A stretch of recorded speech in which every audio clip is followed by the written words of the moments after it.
Magsisimula ang kwento na makikita ang isang kometa na bumabaybay sa madilim na makulat na kalangitan, sa ilalim nito ay ang eksena ng masikip na kalsada.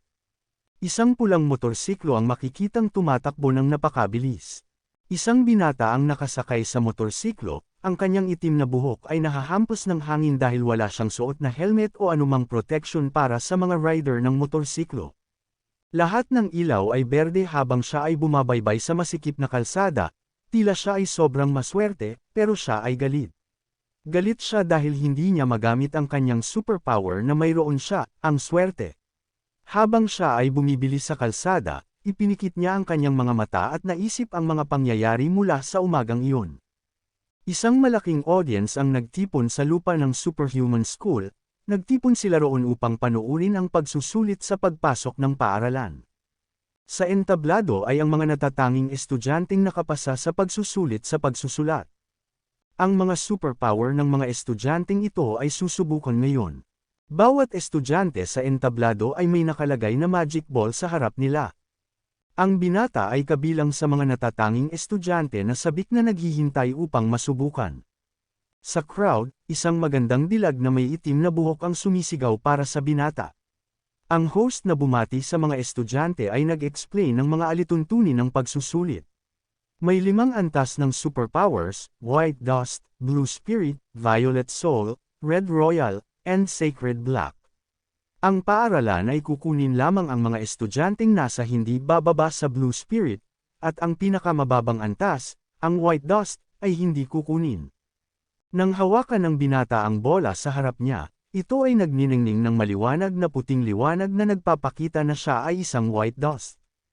Ang kanyang mga mata ay lumawak sa hindi makapaniwala at nang tumingin siya sa ibang estudyante, isa ay may violet soul at ang natitira ay may blue spirit. Isang binata na may blonde na buhok ang makikitang nakatayo sa likod ng magandang dilag. Siya ay tumatawa sa crowd at pinagtatawanan ng binata. Sinasabing isa siya sa iilang tao na may talento ng white dust at kung gaano ka-inconspicuous ang kanyang superpower. Si Ming-hee ay nagulat sa shock at kahihiyan habang ang crowd ay sumabay sa pagtawa at pang-uuyam sa kanya. Dagdag pa ng blonde na binata, mayroon pang lakas ng loob si Ming-hee na umamin sa kagandahan ng paaralan na may violet soul. Ang magandang dilag na may itim na buhok ay tumingin sa entablado na may labis na pag-aalala sa kanyang mga mata. Nagtatapos ang flashback ni Ming-hee nang buksan niya ang kanyang mga mata at isang malaking truck ang papalapit na sa kanya. Madali siyang nakaiwas sa truck, at sa isa pang sasakyan na papalapit sa kanya. Bagamat siya ay nagkaroon ng malapit na karanasan sa kamatayan, siya ay galit pa rin at tinawag ang kanyang kapangyarihan na walang silbi. Ilang sandali pagkatapos, makikita siyang bumabaybay sa labas ng lungsod. Siya ay bumababa sa kalsada na may napakalaking thoracic spine skeleton, napakalaki na nagsisilbing arko ng daan. Tumangala siya at napansin ang kometa na papalapit sa kanya. Mukhang isang malaking kometa sa unang tingin, pero nang mas maigi siyang tumingin, may mga maraming kometa na sumusunod sa pinakamalaki. Naisip ni Ming-hee na kahit ang isang bala ay hindi makakapit sa kanya dahil sa kanyang swerte, kaya't isang kometa ay hindi siya matatamaan dahil sa laki ng mundo. Sa oras na natapos niya ang iniisip, isang maliwanag na liwanag ang sumiklab mula sa likuran niya. Tumingin si Ming-hee at lumawak ang kanyang mga mata nang makita ang kometa sa likuran niya, sinundan ito ng umuugong na tunog. Walang oras si Ming-hee upang kumilos, yumanig ang lupa, at ang mga debris ay lumilipad sa paligid. Isang ulap ng alikabok ang nabuo kung saan tumama ang kometa. Nang magkalat ang alikabok at debris, makikita si Ming-hee na nakahiga sa lupa. Ang kanyang katawan ay nasa gitna ng crack na nagpapakita na siya ang sentro ng impact, ngunit ang kanyang katawan ay nakakagulat na buo. Bigla, isang bubble-like matter ang lumutang at pumasok sa dibdib ni Ming-hee. Isang game-like system ang biglang lumabas at makikita ang stats ni Ming-hee. Ang kanyang lock stats ay napakataas at isang mensahe ng sistema ang nagpapakita na ito ang pumipigil sa sistema na lamunin siya tulad ng isang parasito. Isang silhouette ng napakalaking babae na tila isa sa sistema ang lumitaw sa harap ni Ming-hee. Isang mensahe ng sistema ang nagpakita ng babalan na may kalaban na papalapit at ang pinakamahusay na opsyon ay makisama sa host. Pumasok ang sistema sa hippocampus ni Ming-hee upang ma-access ang kanyang mga alaala at kilalanin siya. Nang makuha ng napakalaking silweta ang impormasyon na ang host na si Ming-Hi ay walang kakayahan sa laban, binigyan siya ng mga kapangyarihan. Ang talent rating ni Ming-Hi ay ngayon itinaas sa Royal Red. Mukhang nasisiyahan ang silweta at naisip na siguro ay makakalaban na si Ming-Hi ngayon sa kanyang kasalukuyang antas. Sa ospital, nakahiga si Ming-Hi sa isang kama na may nakakabit na mga monitor at ventilator. Ang doktor ay nakikipag-usap sa isang blonde na nurse tungkol sa kondisyon ni Ming-Hi. Sinabi ng doktor na maayos ang kalagayan ng katawan ni Ming-Hi, ngunit maaaring nabangga niya ang kanyang ulo, dahilan upang siya ay pumasok sa isang koma na tumagal ng matagal na panahon. Tumugon ang blonde na nurse na aalagaan niya si Ming-Hi. Pumasok ang isa pang nurse sa silid at tinawag ang doktor, si Dr. Zhao. Sinabi niya na ang grupo ni Tian Wen ay nagpadala ng bote ng dugo ng halimaw at kailangan itong suriin ni Dr. Zhao. Umalis ang doktor at ang mga nurse sa silid, iniiwan si Ming-Hi na nag-iisa. Ilang araw ang lumipas, bumisita ang magandang may itim na buhok kay Ming-Hi na may dalang bouquet ng bulaklak. Tiningnan niya si Ming-Hi na walang malay na may pag-aalala sa kanyang mukha.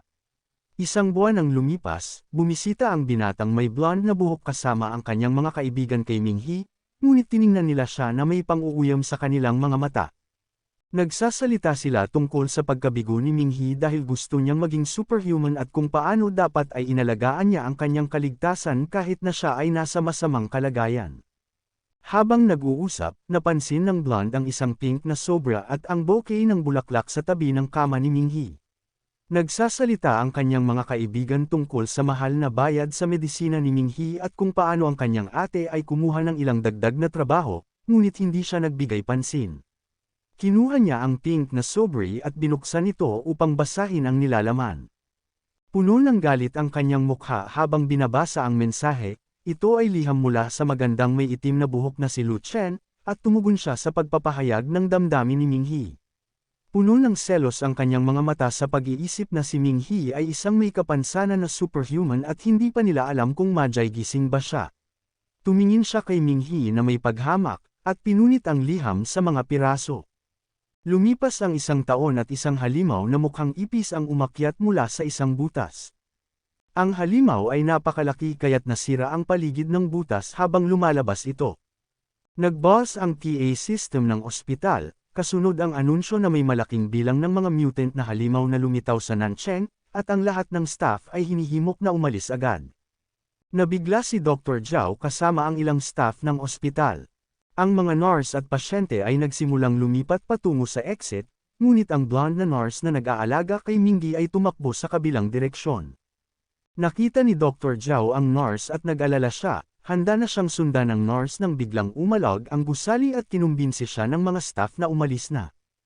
Ang blonde na nurse ay nag-aalala sa walang malay na estudyante habang tumatakbo siya sa mga pasilyo, iniisip na kahit hindi siya magising, hindi niya siya maiiwan doon.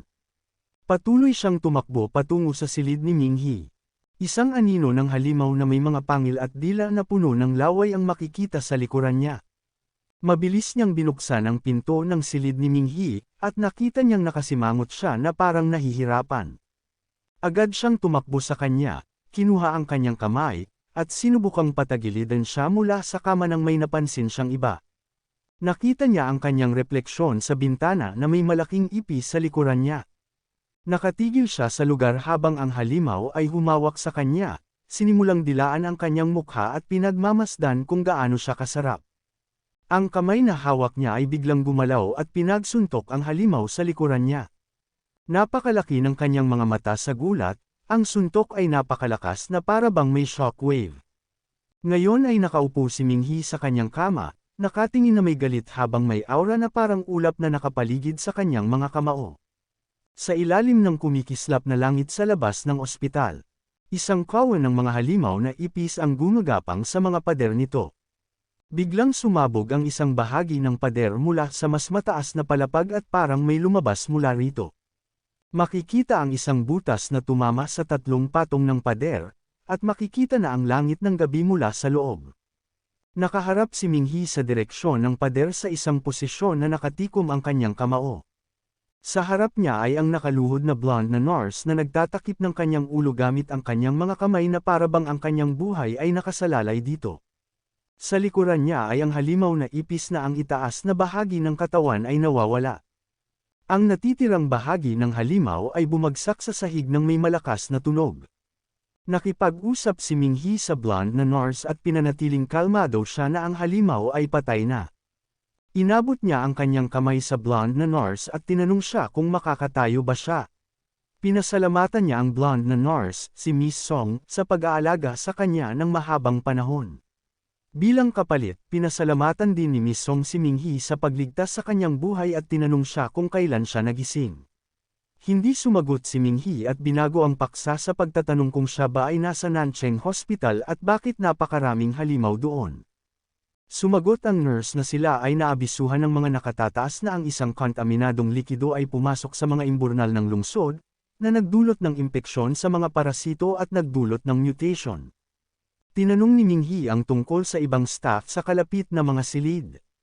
Sumagot ang nurse na malamang ay lumilipat na sila sa isang ligtas na lugar, ngunit si Ming-Hee na walang malay, at natatakot siyang hindi niya matapos ang kanyang pangungusap habang ang ideya ng pagkatakam kay Ming-Hee ng isang halimaw ay malinaw na pumasok sa kanyang isipan. Ngumiti si Ming-Hee habang sinasabi kay Miss Song na hindi siya iniwan. Simple lang na sumagot si Miss Song na ginagawa lamang niya ang kanyang trabaho at nagtanong kung paano napatay ni Ming-Hee ang mutant sa isang suntok lang nang siya ay isang estudyante pa. Iniisip ni Ming-Hee sa sarili na nag-ensayo siya ng kanyang teknik sa pakikipaglaban sa loob ng isang taon, ngunit ayaw niyang sagutin ang tanong ni Miss Song kaya't iniiwasan niya ito sa pamamagitan ng pagsasabing dapat na silang umalis at pumunta sa ligtas na lugar kasama ang iba. Ang ingay mula sa naunang laban ay nakahatak ng mas maraming halimaw at ang pasilyo ay puno na ng mga ito. Pumasok si Ming-Hee sa pasilyo gamit ang butas sa dingding na ginawa niya kanina, at sinabi kay Miss Song na maghintay sa loob ng silid. Sa pagkakalabas niya ng silid, agad na tumalon ang mga halimaw upang salakayin siya. Kumuha si Ming-Hee ng posisyon para sumuntok, at tinapos ang lahat ng mga ipis sa paligid sa isang mabilis na suntok. Ang mga ipis sa pinakadulong bahagi ng pasilyo ay namangha sa kanilang nakita at natigilan. Tumakbo si Ming-Hee patungo sa kanila at pinagsusuntok ang kanilang mga katawan sa pamamagitan ng mga suntok. Habang sinisuntok niya ang huling ipis, narinig niya ang sigaw ni Miss Song. Tumingin siya pabalik at nakita na may isang ipis na nakatakas sa kanyang mga atake sa pamamagitan ng pag-crawl sa kisame at malapit ng umatake kay Miss Song. Napansin ni Ming-Hee ang isang bote ng sulfuric acid sa medical cart, tumakbo siya at kinuha ito, at sinira ang bote sa kanyang mga kamay. Sa halip na mahulog ang likido sa sahig, nagtipon ito sa kanyang kamao, habang si Miss Song ay may nakapikit na mga mata at isang kamay na nakatikip sa kanyang ulo, tila tinatanggap ang kanyang kapalaran na malapa. Nang suntukin ni Ming-Hee ang ipis at tinawag na acid punch, bumukas ang mga mata ni Miss Song na puno ng luha at nakita niyang natutunaw ang halimaw na dapat sanang kumagat sa kanya. Tumingin si Ming-Hee sa kanyang mga kamay at naisip ang hindi mabilang na beses na sinanay niya ang galaw sa kanyang isipan. Ang kanyang mga kamao ay kumikislap na may berdeng kulay. Nagpahayag si Miss Song ng paghanga at tinanong kung ang kanyang superpower ba ay may kinalaman sa pagsuntok. Muli, hindi sumagot si Ming-Hee sa tanong ni Miss Song at simpleng sinabi na isa pa rin siyang estudyante na nabigo sa pagsusulit noong nakaraang taon, na may mapagpakumbabang ngiti sa kanyang mukha. Sumagot si Miss Song na dapat bulag ang mga guro dahil ang kanyang mga kapangyarihan ay hindi kayang ikumpara sa ilan sa mga superhumans na may pyro rank. Ang kanyang ngiti ay naging malungkot na ekspresyon habang naaalala ang nakakahiya niyang alaala ng pagkamarkang, white dust, sa pagsusulit noong nakaraang taon. Tinanong ni Ming-Hee si Miss Song kung ano ang likidong iyon at paano naging nakakatakot ang mga ipis. Sumagot lamang si Miss Song na hindi lamang mga ipis ang nasa mga imburnal ng lungsod.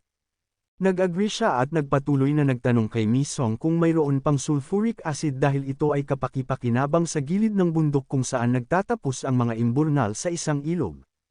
Sa isang bus na tumatawid sa isang tulay, makikita ang isang higanteng anino na may malalaking kumikislap na mata na gumagalaw sa ilalim nito. Habang tumatawid ang bus sa tulay, biglang umangat ang konkreto sa harap nila at nagkalat ang mga bato. Ang mga pasahero sa loob ng bus, kasama ang driver, ay sumigaw at nagpanik, habang makikita ang kawan ng mga halimaw na ipis na umaakyat sa tulay patungo sa kanila. Si Dr. Zhao na nasa loob ng bus ay sumisigaw sa kanyang telepono, humihingi ng tulong. Sinabi niyang maraming mutant na organismo ang lumitaw sa Nanchang Bridge, at kailangan nila ang tulong ng mga superhumans. Isang ipis ang sumabog sa bintana at malapit nang umatake sa isang babae na nakaupo sa tabi nito nang biglang may narinig na malakas na pagsabog.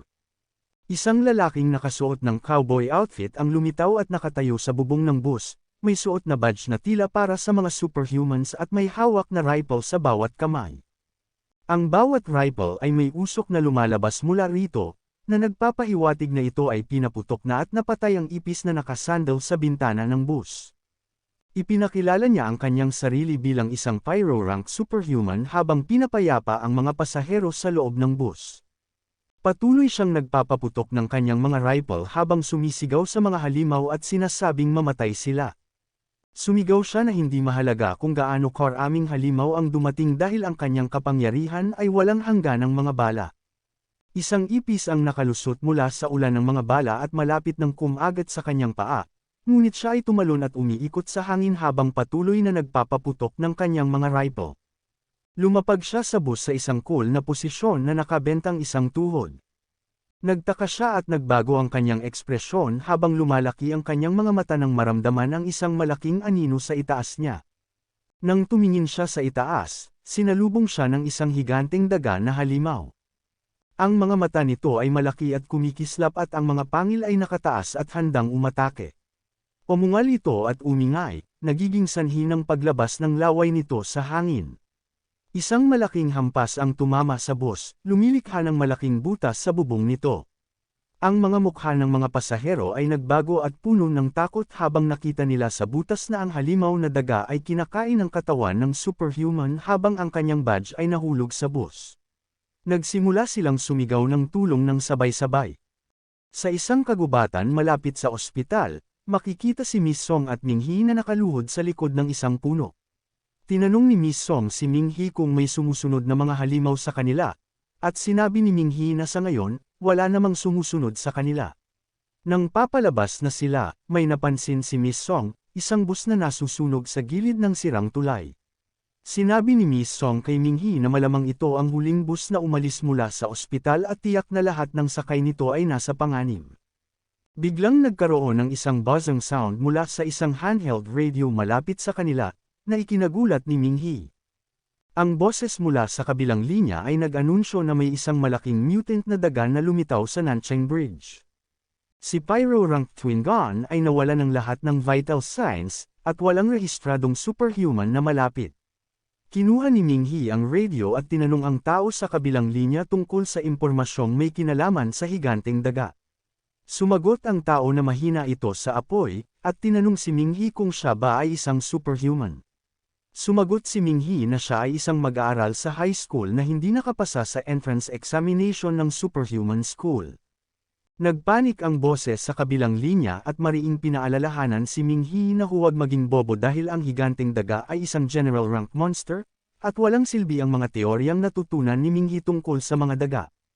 Pinilit ng boses na kumbensihin si Ming He na magtago at huwag itapon ang buhay niya. Pero hindi pinansin ni Ming He ang mga babala ng boses, at naglakad papunta sa tulay na iniwan ng handheld radio, na may determinadong ekspresyon sa mukha. Sinabi ni Ming He na inalagaan siya ng mga staff sa buong isang taon habang siya ay walang malay, kaya hindi siya pwedeng magmukmak lang. Ang higanteng daga ay ngayon itinulak ang bus papunta sa gilid ng tulay. Ang mga pasahero sa loob ay nagsisigaw habang ang malalaking mata ng daga ay tumitingin sa bintana sa likod ng bus. Nagtago sina Ming He at Miss Song sa mga palumpong malapit sa kanila habang pinagmamasdan ang daga na naglalaro sa mga pasahero.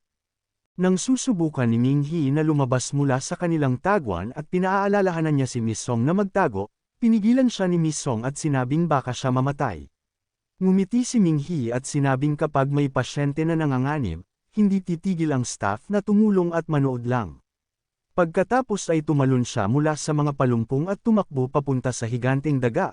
Iniisip na hindi niya malalaman kung kaya niyang talunin ang halimaw kung hindi siya susubok. Ang higanteng daga, na kumakagat sa likurang bahagi ng bus, ay tinamaan at naalis sa pagkakakagat. Sumuntok si Ming-Hi ng malakas na kamao sa mukha ng daga.